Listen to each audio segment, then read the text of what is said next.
बेटे ने भिखारी कहकर बाप को धक्के मारकर निकाला, लेकिन जब 5 साल बाद कंपनी की नीलामी हुई तो खरीदार का चेहरा देखकर बेटे की रूह कांप उठी। दोस्तों, अमावस की वो काली रात थी।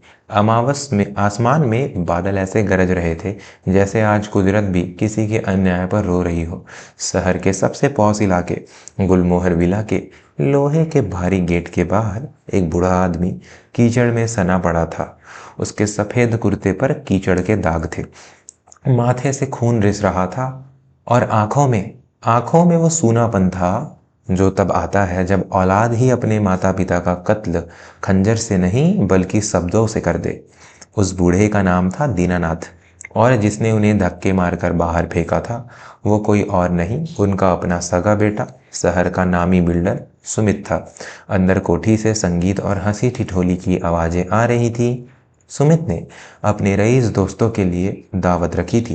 दीनानाथ की गलती सिर्फ इतनी थी कि वे अपनी पुरानी धोती पहनकर, हाथ में अपने खेत का बना ताजा गुड़ लेकर बेटे के मेहमानों के बीच चले गए थे।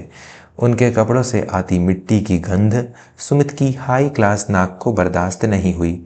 सुमित ने मेहमानों के सामने ही पिता का कॉलर पकड़ा और घसीटते हुए बाहर ले आया। खबरदार जो दोबारा मेरी चौखट पर कदम रखा, तुम जैसे गंवार और फटे हाल बुढ़े के कारण मेरी नाक कट जाती है। निकल जाओ यहाँ से, मर जाओ कहीं जाकर, पर मेरी जिंदगी में अपनी मनहूस शकल मत दिखाना। सुमित की आवाज में इतनी नफरत थी कि पत्थर भी पिघल जाए। दीनानाथ ने कांपते हाथों को जोड़कर कहा, बेटा, मैं तो बस तेरे लिए गांव की सौगात लाया था। इतनी रात को मैं कहाँ जाऊंगा? लेकिन सुमित ने एक नहीं सुनी। उसने लोहे का गेट जोर से बंद कर दिया। दीनानाथ बारिश में भीगते रहे, उस बंद गेट को देखते रहे जिसे बनाने के लिए उन्होंने अपनी पुश्तैनी जमीन, अपने कंगन, यहाँ तक कि अपनी आत्मा तक गिरवी रख दी थी। अंत में उन्होंने मिट्टी को माथे से लगाया और अंधेरे में कहीं विलीन हो गए। दोस्तों, एक पिता का अपमान ईश्वर के अपमान से भी बड़ा होता है। सुमित को लगा कि पिता को निकालकर उसने अपनी शान बढ़ा ली, लेकिन उसे अंदाजा नहीं था कि जिस पुण्य की छांव में वो फल फूल रहा था, उस वृक्ष को ही उसने काट दिया है। अगर आपको भी लगता है कि माता पिता का सम्मान ही सबसे बड़ा धर्म है, तो अभी हमारे चैनल को सब्सक्राइब करें और कमेंट में माता पिता लिखना न भूलें, क्योंकि जो कहानी अब शुरू होगी वो आपकी आंखें खोल देगी। समय का पहिया घूमा, बड़ा ही निष्ठुर होकर घूमा। दीनानाथ के जाने के बाद पहले 2 साल तो सुमित का व्यापार और चमका। उसके अहंकार का गुब्बारा आसमान छूने लगा। उसने अपनी पत्नी मोहिनी से कहा, देखा, उस बुढ़े के जाते ही मेरी तरक्की कैसे हुई? वो ही मेरी पनौती था। लेकिन कर्म अपना हिसाब जरूर मांगता है, और वो भी ब्याज सहित। तीसरे साल से सुमित के बुरे दिन शुरू हो गए। जिस भरोसेमंद मैनेजर पर सुमित ने सब कुछ छोड़ रखा था, वो करोड़ों का घोटाला करके विदेश भाग गया। सुमित के बनाए 2 बड़े अपार्टमेंट्स को अवैध बताकर सरकार ने सील कर दिया। लेनदार जो कल तक सुमित के आगे दुम हिलाते थे, अब उसके घर के बाहर गालियां बकने लगे। देखते ही देखते सुमित का साम्राज्य ताश के पत्तों की तरफ बिखर गया।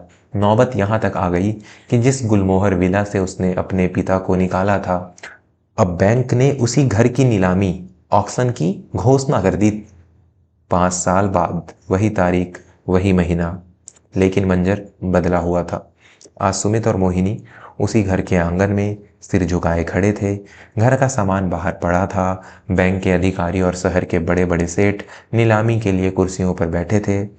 सुमित की आंखों में आंसू थे, पर पूछने वाला कोई नहीं था। उसे रह रहकर उस तूफानी रात की याद आ रही थी।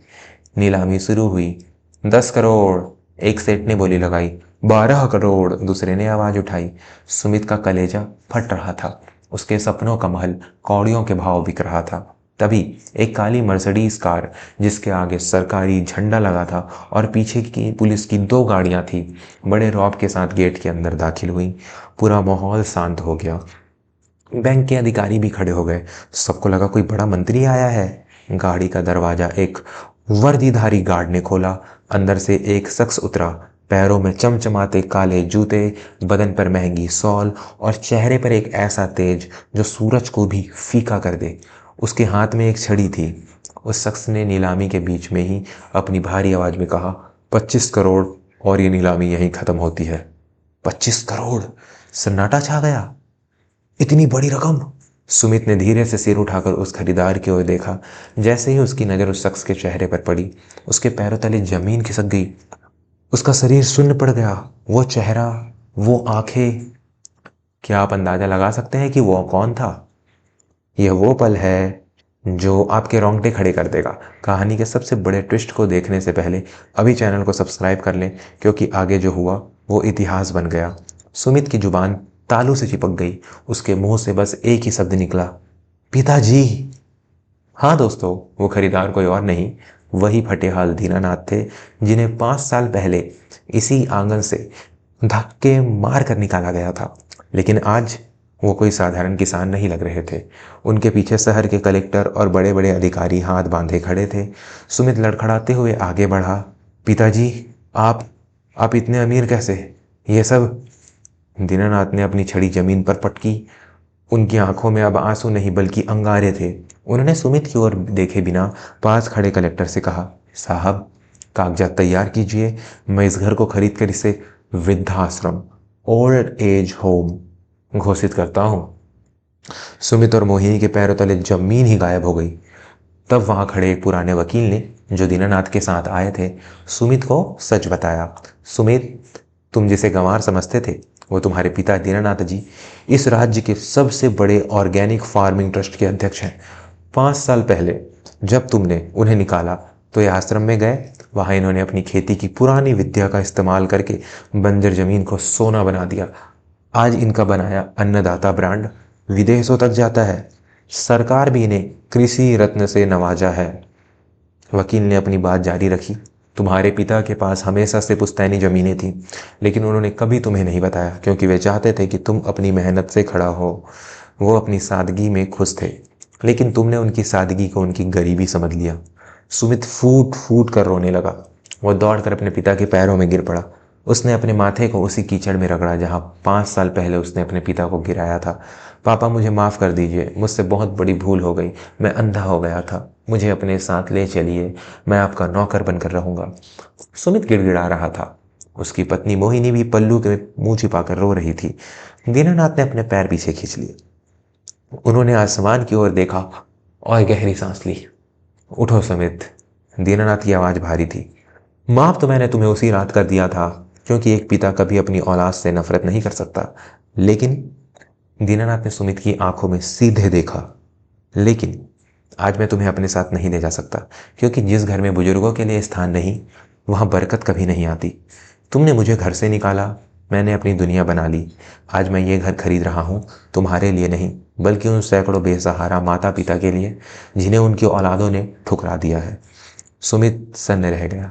दीनानाथ ने अपनी जेब से एक चाबी निकाली और सुमित के हाथ में रख दी।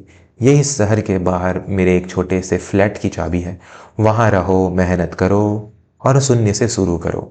जिस दिन तुम्हें 1 रुपए की कीमत और रिश्तों की अहमियत समझ आ जाएगी, उस दिन मेरे पास आना। शायद तब ये बाहें तुम्हारे लिए फिर खुल जाए। इतना कहकर दीनानाथ मुड़े और अपनी गाड़ी में बैठ गए। सुमित और मोहिनी वहीं कीचड़ में बैठे रह गए, उस आलीशान विला के सामने जो अब उनका नहीं था। गाड़ी धूल उड़ाती हुई चली गई, लेकिन पीछे छोड़ गई एक ऐसा सबक जो उस शहर की हर औलाद को याद रहने वाला था।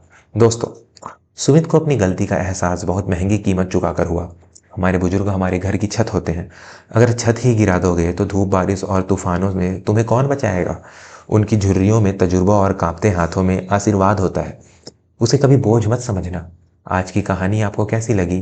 क्या दीनानाथ ने सुमित को माफ़ न करके सही किया? अपनी राय कमेंट में ज़रूर बताएं। ऐसे ही दिल को छू लेने वाली और आंखें खोल देने वाली कहानियों के लिए अभी हमारे चैनल को सब्सक्राइब करें, वीडियो को लाइक करें और अपने परिवार के साथ शेयर ज़रूर करें। व्हाट्सएप, फेसबुक, इंस्टाग्राम सभी जगह। याद रखिए, कर्म का फल सबको मिलता है। धन्यवाद।